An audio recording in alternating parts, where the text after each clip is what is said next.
How did encomenderos exploit legal loopholes in Latin America?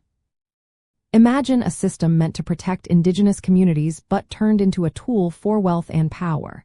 That's what happened with the Encomienda system during the colonial era.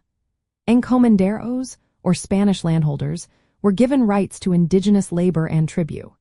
They were supposed to protect and teach the indigenous peoples about Christianity. But many took advantage of the system's weaknesses to increase their own wealth. First, even though the crown said indigenous peoples were free subjects and banned slavery, encomenderos found ways around this. They treated indigenous labor as forced work, threatening to abandon the encomienda if they didn't get what they wanted. This meant indigenous communities had little choice but to comply, even if it meant harsh treatment. The crown depended on indigenous labor for the colony's economy, so this coercion went largely unchecked. Second, the rules limited how long an encomienda could be passed down. Usually, it was only for one generation. This made encomenderos rush to extract as much tribute and labor as possible in a short time. Since they couldn't keep the land forever, they focused on quick gains. This short-term mindset led to overexploitation and neglect of indigenous well-being. Third, the vast distances and remote locations of many encomiendas made it easy for encomenderos to ignore royal rules. The colonial administration lacked the power to enforce laws everywhere.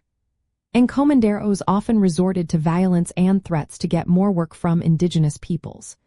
Because of this lack of oversight, abuses became common, and indigenous communities suffered greatly. Fourth, some encomenderos combined their legal rights with other forms of forced labor. They used African slaves and indigenous slaves from different regions to boost their workforce. This blurred the lines between legal tribute and outright ownership. It expanded their control and increased exploitation beyond what the law allowed. Finally, encomenderos used the obligation to teach Christianity as a cover for economic gain. They claimed they were converting indigenous peoples, but often their main goal was extracting as much wealth as possible. They neglected genuine religious efforts and focused on controlling communities for profit.